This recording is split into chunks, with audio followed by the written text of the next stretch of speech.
Looking at Headset's report for total market overview for February across about 15 different markets in North America, looking at total sales and year-over-year sales growth, a couple other interesting metrics as flower kind of has maybe peaked. We might start seeing that 40% of market share on flower is the norm, as is in California and some other places, with certain articles like this one from Benzinga saying, beyond flower, the future of cannabis. There's other stuff that we're seeing, plunging cannabis prices across all Canadian product types, regardless of what it is. All of them are dropping: wholesale, retail, everything else. Even in emerging markets like Illinois, with sales dropping 15% quarter over quarter after a record-breaking 2021. We're going to dive into all of that coming up. It's only entertainment. Welcome back to the Talking Hedge. I'm Josh Kincaid, capital markets analyst and host of your Cannabis Business podcast. Total sales for California leading the way, 420 million. Oh, there you go. That's down though. So it looks like the last month of January was an anomaly, whereas all of last year saw a significant decrease in sales volume for like the last 5 months of the year in 2021. Basically, since August, there was a consistent downturn in sales, and that's been happening with the exception of January. So again, we'll have to see what happens, but it looks like overall sales are declining across the board in just about every single market, with the exception of British Columbia. They made $200,000 more, but everyone else declined. So the Headset is going to say that that's because people are going back to normal. They're going outside. They're smoking less, consuming less. The hardcore people are not smoking as much or consuming as much product. However, I've been saying that inflation is causing a lot of people to readjust on what they're spending. And I know for a fact with my brother-in-law having to quit entirely, that if he had to quit, other people are probably pulling back. So we're looking at year-over-year sales growth. When we look at this period in time versus the same period last year, it's not so good. Nevada's down 19%. Arizona's doing half of what they were last year. That's a significant drop. Their year-over-year sales growth is only 45, and they're brand new. So that's the big takeaway from this entire report, is that when an emerging market like Arizona is seeing a cutback, this is nothing to do with anything that's normal. I don't think that the 100% in Arizona had anything to do with the pandemic. I think that the market was there, it's ripe, and people wanted to go out and try new stuff. The massive drop we saw, I don't correlate that to going back to normal or whatever. I see that as your budget is being smashed by crazy ass prices everywhere. I think that's a huge indicator right there is Arizona. And I want to dive into Illinois too, because they've dropped about half as well. California is maybe the exception. They're up 2%. I mean, that's a 50% increase from 4 to 6% from January to February, but they've definitely stalled, peaked. Colorado's gotten worse, and Washington and Oregon, everyone else is the exception of BC. So we mentioned total sales have increased the year over year by a fraction though, from 22% to 25. So it's basically nothing. I think when you're taking a look at, areas like Illinois, that's an emerging market. Massachusetts dropping as well. Michigan, these areas should not be dropping like this. Maryland with a negative 10%, so it's not normal. San Francisco's taxes, I think, were stalled for cannabis taxes. They kind of delayed those or put those on a freeze or something. I think Canada's trying to do the same thing, claiming that, it must be the high prices, and that's why people are going back to their regular dealer, their medical marijuana provider, we'll call it.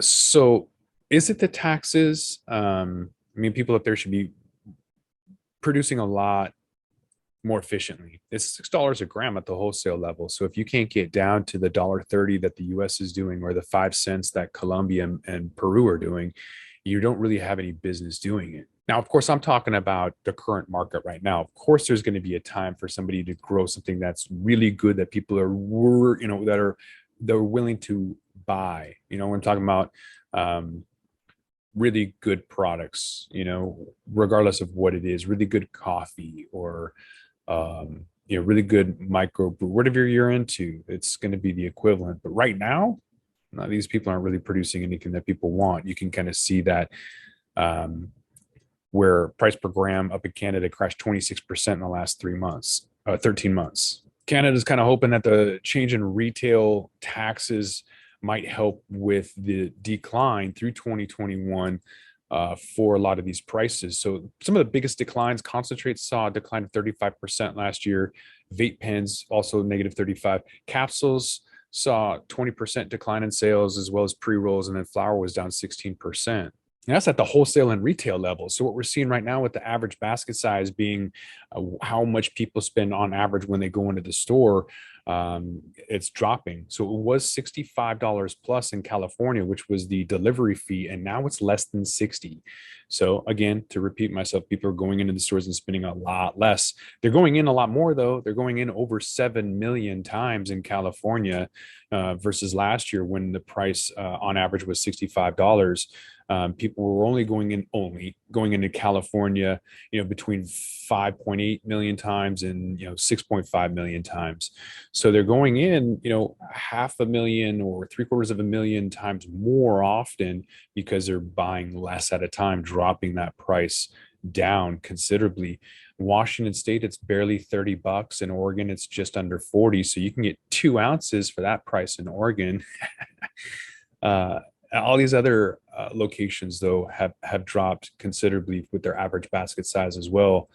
You could just kind of see that on the graph. It's either steady or declined. Places like Ontario, it's relatively flat, just about 60 cents difference, but it shouldn't be dropping in Michigan and Maryland, Massachusetts, Illinois. It shouldn't be dropping. People should be buying more and more. So this across the board, where it has nothing to do with the market, very, very indicative to me that this is an economic issue and not a cannabis issue at all. I say that because if you look at the total sales, that can decrease if people are going back to normal and they're not as spending as much, but they'll spend on average the same amount. They might not go in as many times. So you're going to see the total number of baskets decreasing, but that average basket size would have maybe remained the same, even though they're going to spend less throughout the year. So that's my reasoning behind it. I'd like to know what you guys think. What are you doing? Are you decreasing the amount you're spending? Why? Let me know. I'm curious. So as I said, California leads the amount of people going into the stores at about 7 million a month, 7.1 million. That's quite a bit. So right behind them is Colorado. Actually, Arizona at 2.6 million, Colorado at 2.5 million. Oh, my bad. Washington State, 3.3. Ontario, 3.2. I like to point out some of these more rural areas like Saskatchewan, 300,000 people.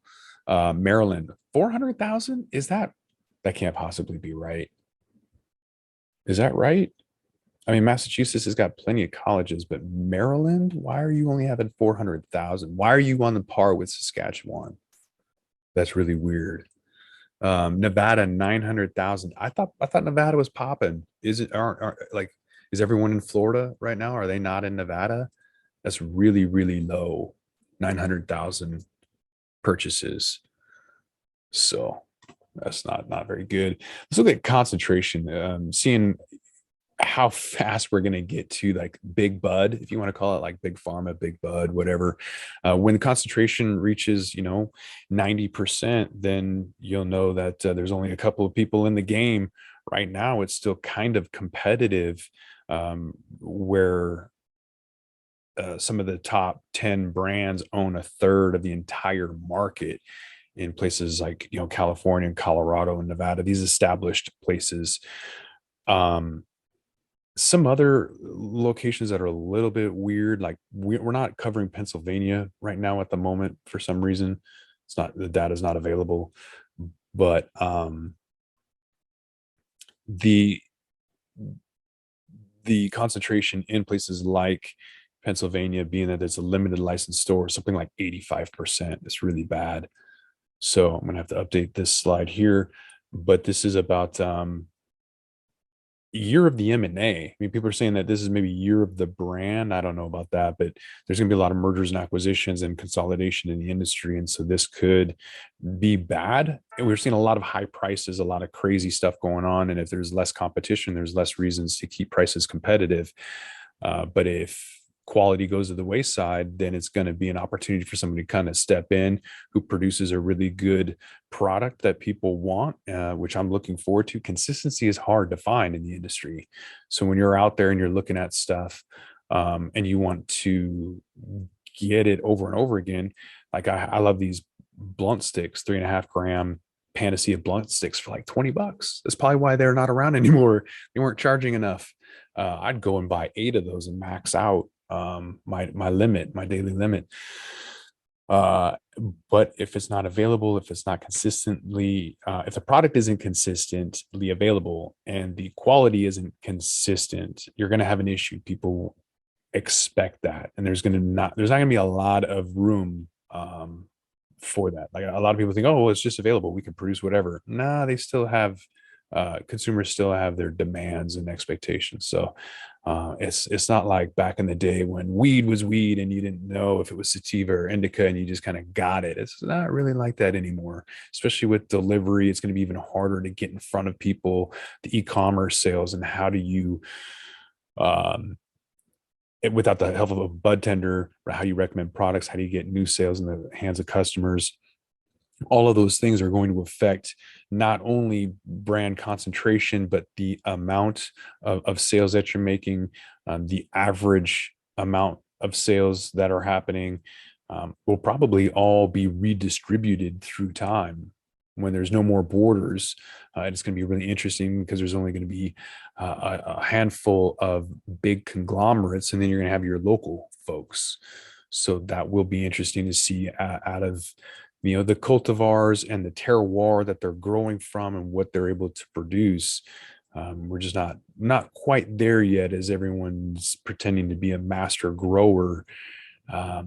The amount of sales, back to the very intro, of flower being at 40%. California has that. There's other states too that are already there. I think Arizona, I saw, was like 42%, which is odd, but for a conservative state who likes their vapes and not their pre-rolls or flower or stinky stuff, that's kind of interesting to me. Maybe flower will remain at 40% and the other, half or 2/3 of the market will be edibles and vape and maybe that pre-roll for at night or whatever. But it looks like flower may have seen the dethroning. It's not king anymore. It's going to be a lot of more products. Canada rolled out 2.0, and with Europe opening up and cookies going all over the world and introducing its products and brand and allowing people to kind of see what's out there. Just a lot of people, when I was in Amsterdam, they had no idea what this bong was. They smoke a spliff that's with tobacco and cannabis in a joint. And they had no idea what any of the apparatuses were at all. They were there for a music festival. I had this bong. They're like, what is that? And I thought he was just joking. I'm like, here, man, have some. And he literally didn't know how to operate the bong. So I thought he just kind of wanted some free weed. And in fact, he didn't know what a bong was. Pretty crazy. So all the more reasons to